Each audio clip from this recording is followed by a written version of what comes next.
Welcome to WHRO's Weekly Edition. I'm Jordan Christie. And I'm Barry Graham. We highlight the week's news and stories happening all over Hampton Roads. Happy Independence Day weekend to everyone. In this week's program, NATO is showing signs of cooperation once again with a major exercise in Hampton Roads as leaders prepare for a shift in Norfolk. Virginia returned to the Regional Greenhouse Gas Initiative this week, which attaches a price to the burning of fossil fuels. For every ton of carbon dioxide that comes out of your smokestack, a power plant owner now has to buy an allowance. And Virginia is exploring a degree model that would allow students to obtain a bachelor's degree in 3 years instead of 4.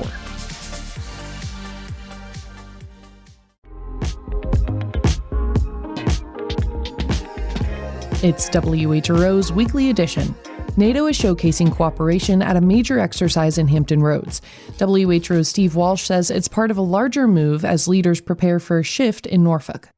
Now being billed as the largest Navy exercise ever conducted in the Western Atlantic, FleetX wrapped up this week with 32 ships from 17 countries. The German frigate FGS Saxon hosted U.S. Admiral Doug Perry and Commodore Marilla Ingham of the British Royal Navy. So they get to learn a bit about different cultures and different ways of doing things, even different food on board. And I think what that's done is made them realise that we've got more that unites us than divides us. Perry could be the last U.S. Admiral to run NATO Joint Forces Command in Norfolk. He is leaving in September. Norfolk is in the process of being turned over to a British commander for the first time under a major reshuffling of the alliance. Steve Walsh, WHRO News. Virginia lawmakers have finally approved funding for research on menhaden in the Chesapeake Bay.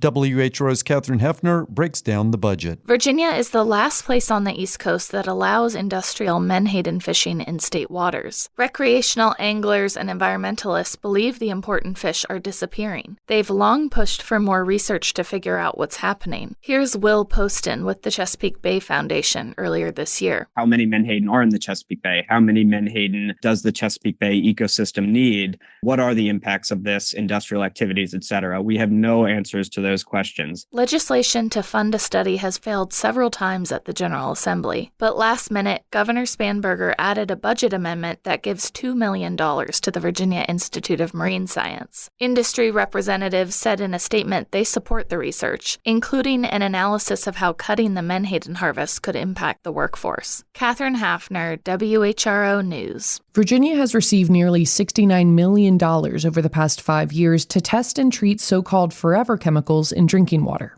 But state officials say the cost of addressing contaminants statewide could be much higher. WHRO's Yiqing Wang has more. Dwayne Roadcap with the Virginia's Office of Drinking Water says the federal funding has supported PFAS testing at small municipal water systems. The $14.3 million allocated for Virginia this year will fund projects such as treatment systems, replacement water sources, and water line extensions. But Roadcap says PFAS treatment could cost the state as much as $900 million upfront, plus up to $88 million a year to operate. In Newport News, one PFAS compound was periodically found in the city's water at level close to or slightly above the new federal limit that will take effect in 2029. The utility has started replacing existing filters with granular activated carbon. Yiqing Wang, WHRO News. This summer, eligible Virginia families will receive Sunbucks, a grocery benefit designed to help feed children when school is out of session. WMRA's Angelique Schindler reports at some farmers markets, those dollars can stretch even further. Fresh fruits and vegetables can be hard to afford. For many Virginia families, that's especially true during the summer, when many school meal programs pause and grocery bills rise.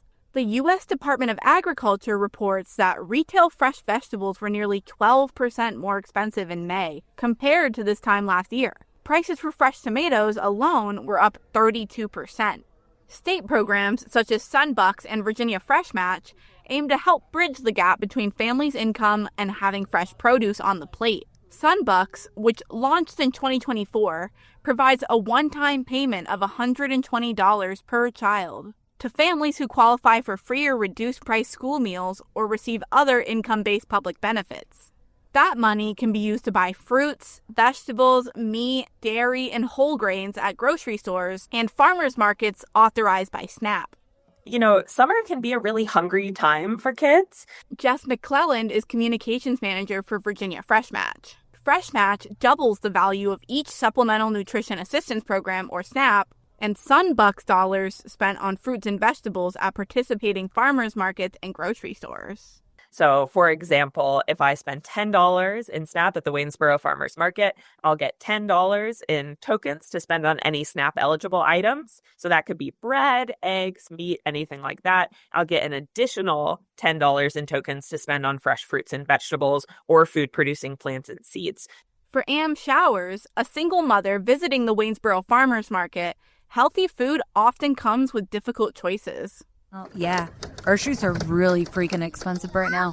Showers was recently approved for SNAP benefits after previously relying on them several years ago. Having SNAP benefits has opened up opportunities to eat healthier, and not sit there and second guess if I can afford to make sure we're both fed all week long with healthy choices. She says programs that make fresh food more affordable can make a real difference for families living paycheck to paycheck. And it sucks because it's so expensive to live healthy. McClellan says that's a challenge she hears often. Fruits and vegetables are often one of the first things that people cut out of their grocery budgets when they fall on hard times. McClellan frequently gets feedback from Fresh Match beneficiaries that this makes a huge difference for my family. But she says the benefits extend beyond individual shoppers. All of that money is being spent with local producers, local businesses, people who actually live in the communities and work there and create jobs there. Virginia Fresh Match estimates that more than $2.2 million in SNAP and matching funds were spent through the program last year, generating roughly $4.1 million in economic impact statewide. The organization says more than 1,000 farmers benefited from those purchases. Brian Jones owns Poplar Ridge Farms in Goshen, which sells produce at the Waynesboro Farmers Market. He says accepting SNAP and Virginia Fresh Match helps connect more families with fresh, locally grown food. Well, it opens up a lot of doors as far as access goes, not only for us to be able to sell to more folks who might not otherwise be able to purchase our stuff, but also just from the standpoint of them being able to get high quality stuff for their family. Jones says those purchases ripple through the local economy. I think if they knew how many folks they were supporting behind the scenes, and, it is a family operation, but we employ, a large number of people, and they're all local. All of our employees come from the community, from the area, and they have families as well. So they're supporting not only our farm, but also, 5 other families as well. Many eligible families are automatically enrolled in the Sunbucks program, and benefits are being issued on a rolling basis. To check eligibility requirements and apply for the program, visit the Virginia Department of Social Services website. I'm Angeli Schindler.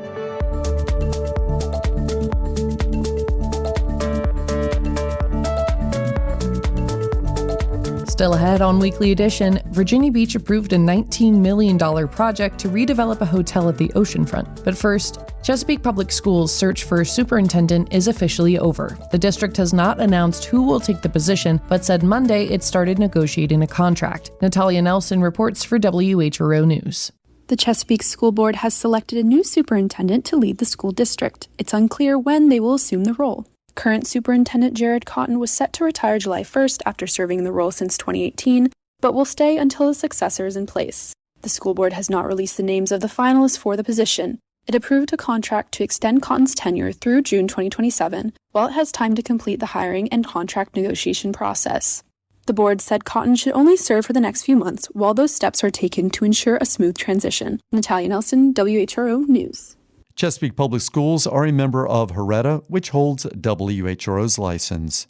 Wednesday marks Virginia's return to the Regional Greenhouse Gas Initiative known as RGGI. WHRO's Katherine Hefner gives insight into what that means for Virginians. Almost a dozen East Coast states participate in RGGI. Power plant operators like Dominion Energy have to bid at quarterly auctions. Nate Benferrato with the Southern Environmental Law Center says the market doesn't ban burning fossil fuels, but it puts a price on it. For every ton of carbon dioxide that comes out of your smokestack, a power plant owner now has to buy an allowance. And those allowances are going to get harder and harder to come by. Dominion plans to pass on the cost of rejoining through a monthly bill charge of about $10. But Ben Ferrato says long-term, RGGI is the tool that helps us secure energy independence, where we don't have to worry about our bills skyrocketing every year, every winter, every time there's some conflict that affects fuel prices. Virginia's new budget will also divert some revenue from RGGI into energy rebates for customers. Catherine Hafner, WHRO News. A Matthews County man is part of a clinical trial that could change what treatment can look like for pancreatic cancer. WHRO's I-Ching Wang has more on his medical journey. When Brett Dugai's cancer returned last year, his doctor recommended finding a clinical trial. Dugai enrolled at Duke University and began taking daraxonrasib, a targeted pancreatic cancer pill now available to some patients through an expanded access program. You can get good care through your local cancer center. And especially with daraxonrasib, any oncologist can request it for a patient. It can be administered by an oncologist at a small local community cancer center. He says within a day, pain in his groin and leg disappeared. His scans have since shown no visible evidence of disease. The drug is not yet fully FDA approved, but doctors say the expanded access program could help rural patients get treatment closer to home. I-Ching Wang, WHRO News. It's illegal to sell raw milk for human consumption in Virginia. But those who get it through herd shares, funding the care and feeding of cows on farms where it's produced, say it's worth the trouble, even as nutrition scientists warn, drink at your own risk. WMRA's Christine Cuter wades into the milky legality and health hazards of raw milk. 10-year-old Gwenny Lavoie has been drinking raw milk since she was 3. I like it better than store-bought milk because I feel that it's healthier. I like the taste better. I don't know why, but it just tastes different. When we grow strawberries and tomatoes, we just eat them right off the plant, and we don't buy them from stores, and we have more of a country life, so I like raw milk better.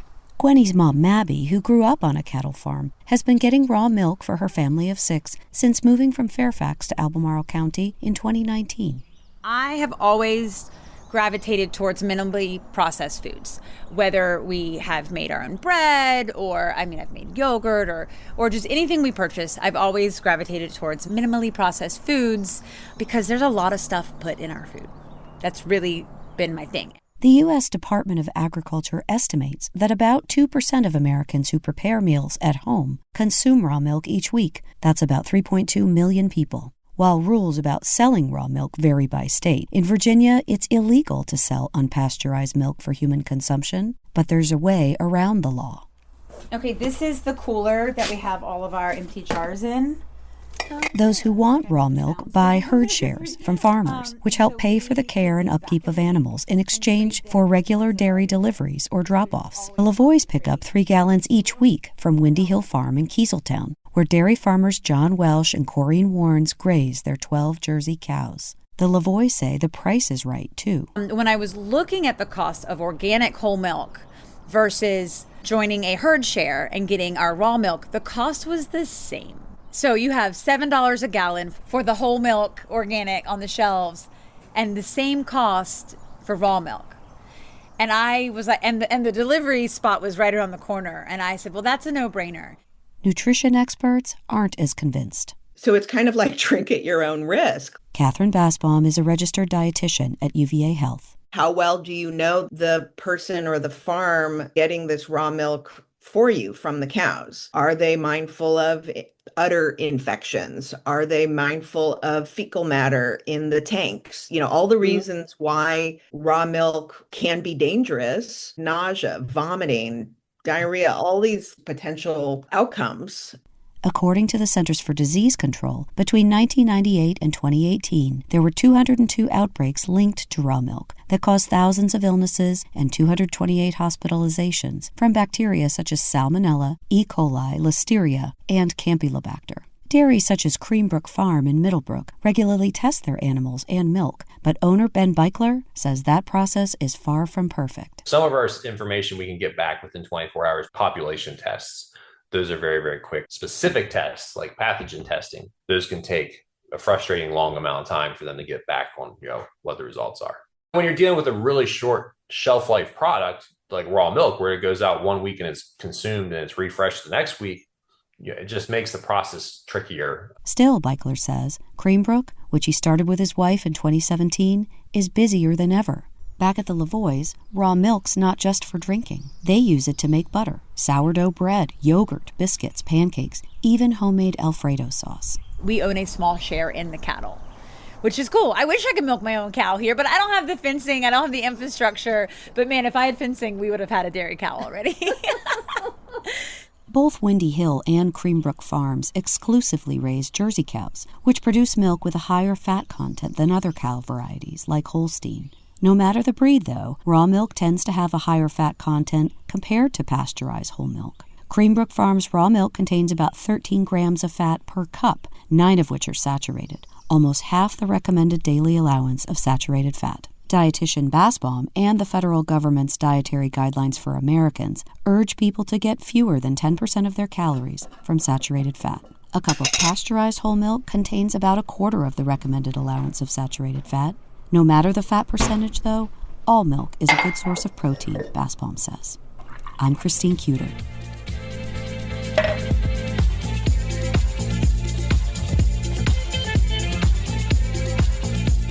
People in Hampton Roads are learning to make their own guitars by hand under the guidance of a luthier. WHO's John Doucette strums this story from Virginia Beach. At Hawkins Guitar, the sound of sanding becomes this.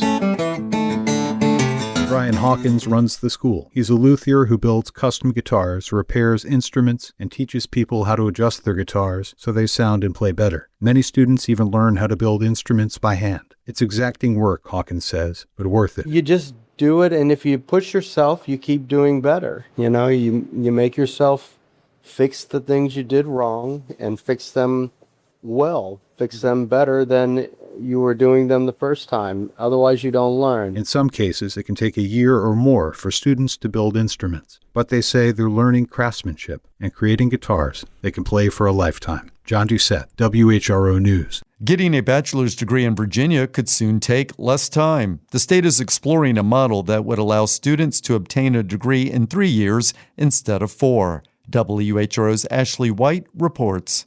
The Scaling College in 3 initiative is part of a national movement that wants to reduce the time and money students spend getting a degree. Higher education leaders from Virginia and Ohio will meet over the next year with national experts to discuss the possibility. Currently, both states require students to obtain 120 credits to receive a bachelor's degree. The goal is to create 2 90-credit degree programs by spring 2028, according to a spokesperson from the State Council of Higher Education for Virginia. The organization's executive director, Scott Fleming, said in a statement that he hopes to, quote, develop pathways that are rigorous, relevant, and responsive to today's students and the workforce. Ashley White, WHRO News. Virginia Beach city leaders approved a financing plan for a $19 million project to redevelop a hotel at the oceanfront. WHO's Lydia Winstead says the project will be funded in part by a state program, which redirects tax revenue to boost tourism projects. The Ramada Plaza on Atlantic Avenue is set to become the new Hotel Indigo by next year. City Council approved a $5 million financing plan to help the developer offset the cost of the project. Once the hotel is up and running, some of the sales tax generated by the hotel will be given back to the developer. It's the same program used to redevelop the Cavalier Hotel. Lyndall Stone is with Commonwealth Commercial Partners, who's behind the Hotel Indigo project. Just even on the surface, you're improving the look of the oceanfront as a resident and the product that's on the oceanfront, which is exciting in and of itself. Stone says he expects the project to be a net tax benefit for the city. The Ramada Plaza will close at the end of the summer, and the new hotel is expected to open in May 2027. Lydia Winstead, WHRO News. A flu outbreak at Lackland Air Force Base in San Antonio has now affected 275 recruits, according to Texas Congressman Joaquin Castro. The outbreak started weeks after the military stopped requiring troops to receive flu shots, citing medical autonomy and religious freedom. Now the armed services have partially reversed that decision as it comes under scrutiny from the medical community. Bonnie Petrie reports for the American Homefront Project. In April, U.S. Secretary of Defense Pete Hegseth changed the Pentagon's policy on vaccines. We're seizing this moment to discard any absurd, overreaching mandates that only weaken our warfighting capabilities. Making flu shots voluntary for all troops. And that's why I'm proud to sign this new policy.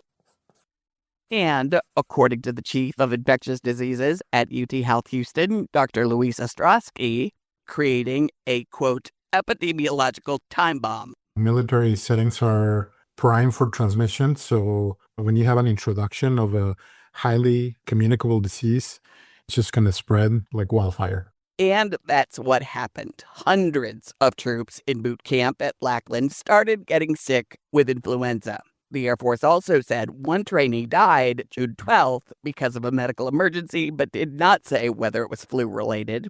Secretary Hegseth said making the shots voluntary would pose no threat to the military's readiness. But Ostrowski says that's exactly what it did. He says young, healthy people like those in boot camp may be less likely to die from the flu, but they still get sick.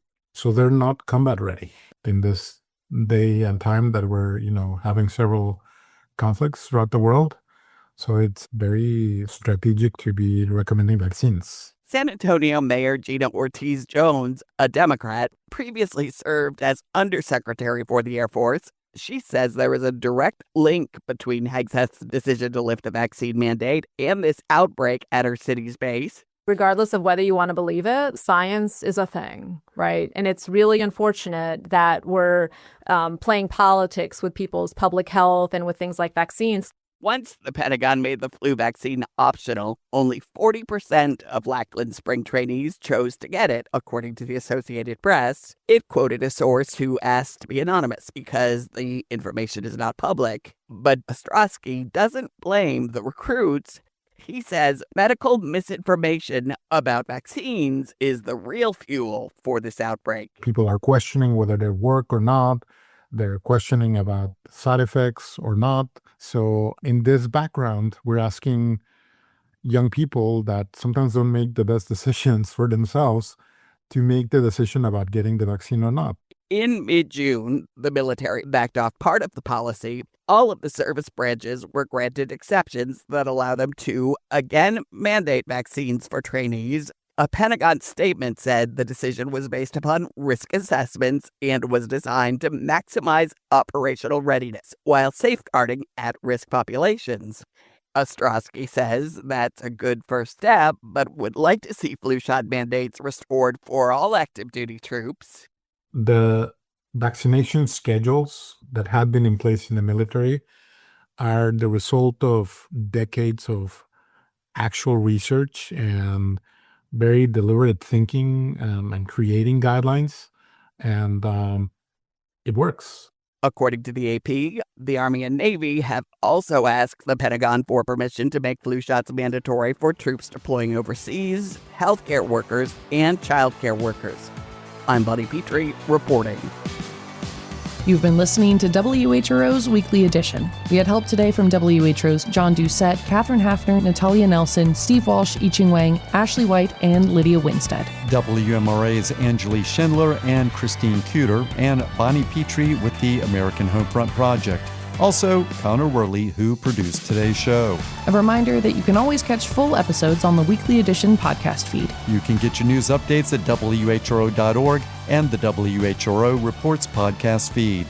For all of us at WHRO and WHRV, I'm Barry Graham. And I'm Jordan Christie. Have a great weekend and happy 250.